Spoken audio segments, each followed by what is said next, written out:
మన కాన్సెప్ట్ ఏంటంటే వర్ధమాన మహావీరుడు. మరి వర్ధమాన మహావీరుడి గురించి మాట్లాడుకుంటే వర్ధమాన మహావీరుడు 24వ తీర్థంకరుడు. ఈ వర్ధమాన మహావీరుని గురించి మనం మాట్లాడితే ఈయన గుర్తేంటి సార్ అంటే సింహం. మొత్తం తీర్థంకరులు 24 మంది అయితే మొదటివాడు వృషభనాథుడు, మరి 10వ వాడు శీతలనాథుడు, అలాగే 17వ వాడు కుంతినాథుడు, 22వ వాడు అరిష్టనేమి, 23వ వాడు పార్శ్వనాథుడు, 24వ వాడు వర్ధమాన మహావీరుడు.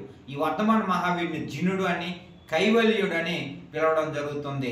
మరి వర్ధమాన మహావీరుని తండ్రి ఎవరు సార్ అంటే సిద్ధార్థుడు, తల్లి త్రిసల, భార్య యశోద, కుమార్తె ప్రియదర్శిని. వర్ధమాన మహావీరుడు తన 30వ ఏట ఇల్లుని విడిచిపెట్టి వెళ్ళిపోవడం జరుగుతుంది. తనకి 42వ ఏట జ్ఞానోదయం కలుగుతుంది. ఎక్కడ సార్ అంటే మరి జుంపిక అనే గ్రామంలో రుచిపాలిత నది ఒడ్డున సాల వృక్షం కింద. మరి వర్ధమాన మహావీరుడు మరి 42వ ఏట జ్ఞానోదయం పొందితే తన 72వ ఏట పావాపూరి అనే ప్రదేశంలో చనిపోతాడు నాన్న.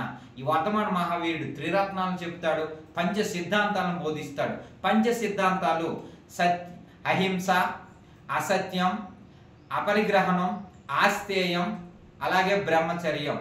అహింస అంటే హింస చేయరాదని, అసత్యం అంటే అబద్ధం ఆడరాదని, అపరిగ్రహణము అంటే ఉన్న ఆస్తితో సరిపెట్టుకోవాలని, ఆస్తేయం అంటే దొంగతనం చేయరాదని, బ్రహ్మచర్యం అంటే వివాహం చేసుకోకూడదని చెప్పడం జరుగుతుంది. మరి వర్ధమాన మహావీరు గురించి ఇంకా డెప్త్ కావాలనుకుంటే మా ఛానల్ సబ్స్క్రైబ్ చేయండి, షేర్ చేయండి, లైక్ చేయండి. Thank you.